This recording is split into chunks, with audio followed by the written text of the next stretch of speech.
आज हम बात करेंगे उत्तम साधक की। तो आप सब जो उत्तम साधक के स्वरूप हैं, आप सबको मेरा प्रणाम।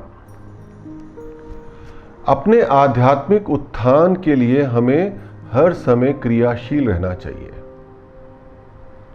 इसके लिए हमें साधना करनी चाहिए। साधना का मतलब होता है कि जो भी आध्यात्मिक प्रणाली है उसका पूर्ण भक्ति और समर्पण के साथ और अनुशासन के साथ अध्ययन करना, उसका अभ्यास करना, यही साधना है। तो अपने आध्यात्मिक उत्थान के लिए हमें साधना तरीके से करनी चाहिए, तो हम ईश्वर संग योग प्राप्त कर ही लेंगे।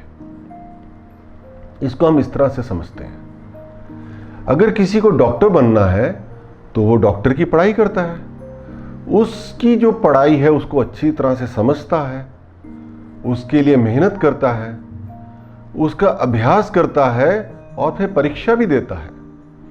और जब वो परीक्षा में पास हो जाता है तो उसको सर्टिफिकेट मिलता है कि अब तुम डॉक्टर बन गए, अब तुम डॉक्टर का कार्य कर सकते हो। इसी तरह से हमारे आध्यात्म में भी हमें ईश्वर से जुड़ने के लिए जो उत्तम ज्ञान है, उसकी जो समझ है वो अपने अंदर लानी पड़ती है। उसके लिए हमें मेहनत करनी पड़ती है, साधना करनी पड़ती है। साधना करने के बाद हमें परीक्षा भी देनी पड़ती है। फर्क इतना है कि आध्यात्म में जो परीक्षाएं हैं वो ईश्वर स्वयं लेते हैं, और जब हम उस परीक्षा में उत्तीर्ण हो जाते हैं, उनको पास कर लेते हैं, तो ईश्वर अपने संग हमारा योग स्थापित कर लेते हैं, वो हमें अपने संग जोड़ लेते हैं। तब वो स्थिति आती है कि हम ईश्वर से वार्तालाप कर सकते हैं, हम ईश्वर की बात सुन सकते हैं, उनसे हम प्रश्न कर सकते हैं, तो उसका वो उत्तर देते हैं हमारे को। हम जब कोई परेशानी में आते हैं, उनसे प्रार्थना करते हैं, वो प्रार्थना का हमें एकदम से उसका कृपा करते हैं अपनी हमारे ऊपर। चाहे हम दूसरों की परेशानी के लिए भी प्रार्थना करें, और बड़ा आनंद मिलता है जब हम इस चीज को देखते हैं कि भगवान हमारी प्रार्थना सुननी शुरू कर दी है। तो ये जो हमारा भगवान से जो जुड़ने का जो शक्ति है हमारे अंदर, वो हमारे अंदर ही है। उसको कहते हैं हमारी अंतर आत्मा की आवाज, the voice of our inner consciousness. वही ईश्वर है, वही शक्ति कार्यान्वित हो जाती है, और वही शक्ति हमारे भीतर ईश्वर की जो वाणी है, उसकी जो योग्यता है, वो हमारे अंदर स्थापित कर देती है। तो इससे क्या होता है, जब हम लोग ईश्वर की आवाज सुनने के काबिल हो जाते हैं, तब हम अपनी भी कमियों को देखने के काबिल हो जाते हैं कि हमारे भीतर क्या कमी है, और उस कमी को हमने सही कैसे करना है। हम इसके भी काबिल हो जाते हैं कि हम जो गलत ज्ञान है और जो सही ज्ञान है उसमें भी फर्क जानना शुरू कर देते हैं, क्योंकि ये जो सारी की सारी जो भी बातें हैं वो ईश्वर ही तो हमें बता रहे हैं। जो भी शास्त्र हैं, जो भी वेद हैं, वो हमारे अंदर अपने आप ही घटित होने शुरू हो जाते हैं, महादेव और माँ काली की कृपा से, माँ सरस्वती की कृपा से। तो जब ये सब स्थापित होते हैं हमारे भीतर, तो हम पूर्ण भक्त का स्वरूप बन जाते हैं। हम करुणामय हो जाते हैं, हम प्रेममय हो जाते हैं, हम क्षमाशील हो जाते हैं।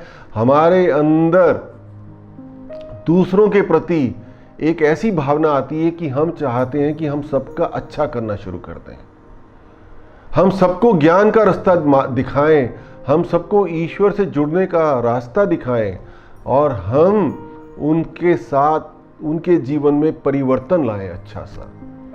और इस सब कार्य में ईश्वर स्वयं हमारी सहायता करते हैं, क्योंकि हम ये जान जाते हैं कि ईश्वर की कृपा के बगैर कोई भी कार्य करना संभव नहीं है। तो हमारे जितने भी कार्य हैं वो प्रार्थना से जुड़ जाते हैं। हम दूसरों के लिए प्रार्थना करते हैं कि हे ईश्वर, इसको मार्ग दिखाइए, इसका भला कर दीजिए, इसको आध्यात्मिक उत्थान प्रदान कर दीजिए। तो तब वो जो परम भक्त होता है वो स्वयं का पहले गुरु बन जाता है, उसके अंदर गुरु तत्व जागृत हो जाता है। और जो खुद जब पहले हम अपने गुरु बनते हैं तभी हम दूसरों का भी मार्गदर्शन करने के लायक बन जाते हैं। अब क्या हुआ कि जब हम अपने गुरु बन गए और हमने गुरु का जो स्थान है वो प्राप्त कर लिया, लेकिन गुरु का जो परिचय है, जो गुरु का इंट्रोडक्शन है वो वही रहता है, गुरु है परम भक्त केवल। और गुरु की जो औकात है, जो उसकी रियलिटी है वो नहीं बदलती, वो वही रहती है। उसको ईश्वर के श्री चरणों में ही अपनी नाक को रगड़ना है, जहां सभी भक्त बैठ के अपनी नाक रगड़ रहे हैं। तो गुरु बनने से कोई स्थान ऊंचा नहीं हो जाता, गुरु कोई अलग नहीं हो जाता और लोगों से, बल्कि वो तो और भी ज्यादा साधारण हो जाता है।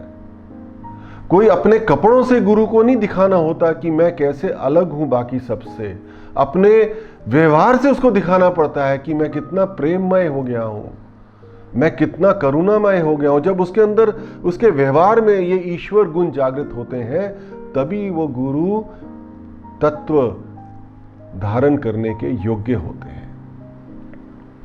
लेकिन होता क्या है कि इतनी मेहनत से भक्तजन गुरु बनते हैं, लेकिन कोई ना कोई खिड़कियां अहंकार की खुली रह जाती हैं, जहां से अहंकार प्रवेश कर जाता है।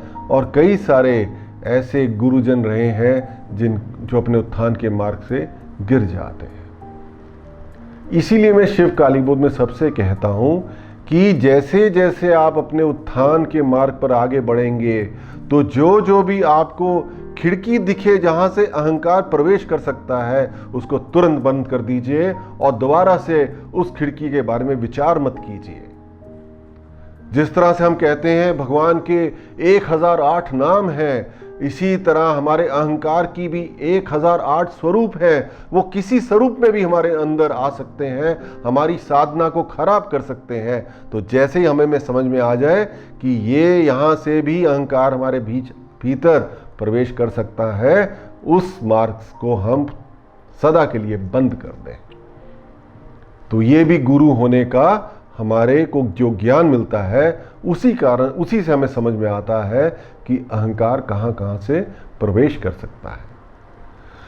तो ये जो हमारा स्थान है गुरु का, ये हमारा जो दूसरा चक्र है स्वादिष्ठान चक्र, और जो हमारा तीसरा चक्र है नाभि चक्र, उसके आसपास का जो पूरा स्थान है जिसे हम भवसागर कहते हैं, उसी को हम गुरु स्थान कहते हैं।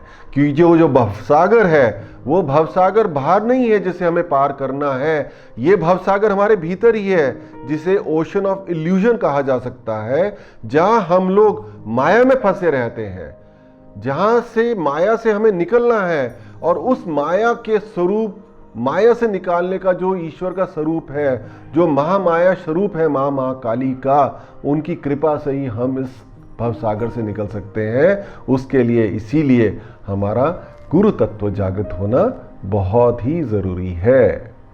और देखिए कितनी सुंदर रचना है हमारे सूक्ष्म शरीर की, कि जो दूसरा चक्र है जो उत्तम ज्ञान का प्रतीक है, और जो तीसरा चक्र है जो उत्तम धर्म का प्रतीक है, वो दोनों चक्र की जागृति के बगैर हमारे अंदर गुरु तत्व जागृति नहीं हो सकता।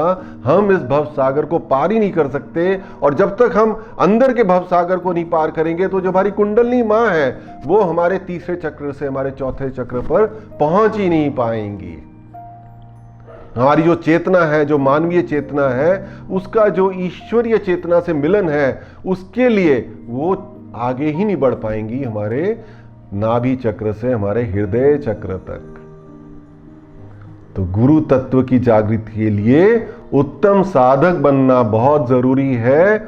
उत्तम साधक के लिए हमें जो हमारी भक्ति है और जो हमारा अनुशासन है, उसके साथ हमें आध्यात्मिक प्रणाली का अध्ययन करना है, अभ्यास करना है, तभी हम गुरु तत्व को प्राप्त करेंगे। तो जो ये हमारा गुरु तत्व है भवसागर में, जब इसकी जो ऊर्जा असंतुलित हो जाती है, उसका कारण होता है कि हम किसी गलत व्यक्ति को अपना गुरु मान लेते हैं। और तो और हम गुरु को भगवान के ऊपर मान लेते हैं। ऐसा अनर्थ पता नहीं हम क्यों कर बैठते हैं। गुरु तो भगवान से जोड़ने वाला है। गुरु का आनंद तो इसमें है कि जो उनका भक्त है, जो गुरु को मान रहा है, जो उनका शिष्य है, वो ईश्वर के साथ जुड़ा रहे। जो सत्य पे आधारित गुरु है वो नहीं चाहते कि भक्त उनकी भक्ति करे। गुरु तो चाहते हैं कि जो शिष्य उनका वो ईश्वर भक्ति करे और ईश्वरीय भक्ति करके वो परम भक्ति की जो पद्धति है वो प्राप्त करे। लेकिन जब हम लोग गुरु को ही ईश्वर स्वरूप मानने लग जाते हैं तो हमारा जो भव सागर की ऊर्जा खराब हो जाती है, तो हम वहीं के वहीं हमारी चेतना फंसी हुई रह जाती है। हम आगे ही नहीं बढ़ पाते हैं अपने आध्यात्मिक स्थान के मार्ग। और जब हमारा भव सागर की ऊर्जा खराब होती है तो अगर कोई हमारे पर तांत्रिक विद्या का प्रयोग करता है, जिसे हम ब्लैक मैजिक करते हैं, ब्लैक मैजिक कहते हैं, उससे भी हम ग्रस्त हो जाते हैं।